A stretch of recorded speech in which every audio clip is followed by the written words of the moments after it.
Buenos días, bienvenidos al canal de las clases de Antonio y en el vídeo de hoy vamos a hacer una pequeña introducción a lo que son las sucesiones aritméticas, ¿vale? Todos os preguntaréis, ¿qué es una sucesión aritmética? Pues una sucesión aritmética nosotros lo hacíamos ya cuando éramos pequeños en primaria y era aquellos ejercicios de seguir las series, es decir, si teníamos 2, 5, 8 y paraba la serie y teníamos que seguirla nosotros. Pues básicamente era eso, seguirla de forma ascendente, que era sumando una misma cantidad, o hacerla al revés, es decir, empezar de una serie descendente e ir calculando cuáles eran los siguientes elementos. Pues eso es una progresión aritmética. Como veis, se suma o se resta una cantidad constante. ¿De acuerdo? Aquí tenéis dos ejemplos de lo que os he dicho. ¿Veis? 4, 7, 10, 13, 16. Y mirad, dentro de los elementos de la sucesión aritmética o progresión aritmética, cada elemento tiene su posición, es decir, el primero sería A1, que su valor es 4, y la n, que su posición sería la primera.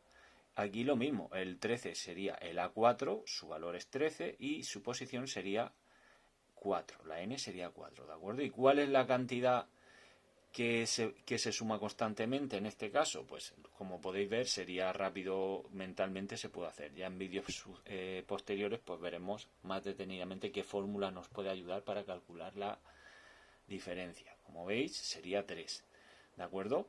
Y en este, como veis, sería menos 4. Vamos menos 4 cada vez poniendo en esta sucesión.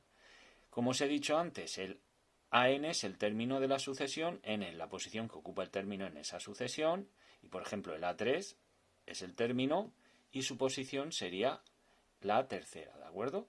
Como os he dicho antes, la D es la diferencia y si es positiva ya sabéis que la progresión es creciente y si la D es negativa la progresión es decreciente. Además de un número entero, que puede ser positivo o negativo, también puede ser una fracción la diferencia, ¿de acuerdo? Por eso no hay ningún problema, una fracción o un número decimal. Como veis, tenemos dos fórmulas, ¿vale? Las fórmulas del término general nos dice que AN es igual al término primero más la diferencia por la posición del término que queremos calcular menos 1. ¿De acuerdo? Dependiendo de lo que nos vaya pidiendo el problema, pues tendremos que despejar un término u otro, ¿vale? Eso tendremos que ir deduciendo. Y luego tenemos la suma de los n primeros términos, que sería la posición de ese término por la suma del primer término más ese término. O sea, si nos dicen la suma de los 20 primeros términos, como vamos a ver aquí, tendríamos que calcular antes a 20 con esta fórmula, si no, no podríamos hacer esta. ¿De acuerdo? Y el resultado lo dividimos por 2. ¿Vale? Como os he dicho, acabo de decir, vamos a ver cómo se realizarían los problemas. Vamos a empezar por lo más sencillo y en vídeos posteriores pues lo iremos complicando un poquito más, ¿vale? ¿Cómo realizar los problemas? Pues mirad, lo primero que tenemos que hacer es apuntar los datos e identificar qué tipo de progresión tenemos, ¿vale?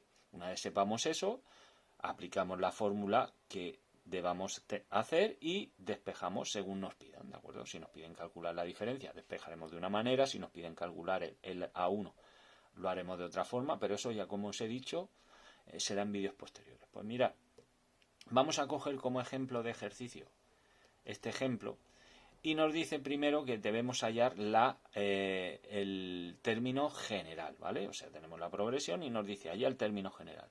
Cuando nos digan hallar el término general, lo que tenemos que hacer es aplicar esta fórmula y la n no se toca, ¿de acuerdo? Como veis, la n no se toca. Ponemos la fórmula, el A1 ya sabéis que es 4 y la diferencia es 3. Pues nosotros resolvemos esta ecuación, muy fácil, AN sería 4. El 3 multiplica lo de dentro del paréntesis y juntándolos todos nos dice que el término general sería 1 más 3n. ¿De acuerdo? Ahora, halla el término 20. ¿Por qué? Porque luego vamos a hallar la suma de los 20 primeros términos. Pues ahora, como ya nos dicen el término que tenemos que calcular, pues ya sabemos que va a ser A20. Por lo tanto, la n será 20. Al decirnos el término 20, su n será 20. ¿De acuerdo? Que es la posición. A20 es igual a 1 más d por n menos 1 y ya empezamos sustituyendo. La A1 es 4, la n va a ser 20 como hemos dicho, hacemos la resta, lo multiplicamos por 3 como veis y simplemente es una operación aritmética, podríamos decir una ecuación de grado 1 sencillísima. Y ahora vamos a aplicar la fórmula. La suma de los 20 primeros términos. Ya sabéis, debemos calcular el A20 porque si no, no podríamos hacerlo. ¿Vale? Pues aplicamos la fórmula, como veis que es esta. Suma de los 20 primeros términos sería la posición, que es el 20, por el término primero por el A20 que lo hemos calculado. Y ello partido de 2. Pues mirad, antes de hacer esta suma, pues yo divido esto de aquí. 20 entre 2 sería 10.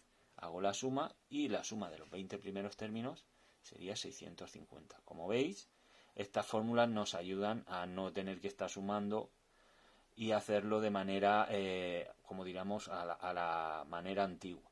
Estas fórmulas nos ayudan a hacerlo mucho más rápido. Pues ya sabéis, la progresión aritmética es una sucesión ascendente o descendente de un número de números a los que se le añade una cantidad constante. Añade o sustrae.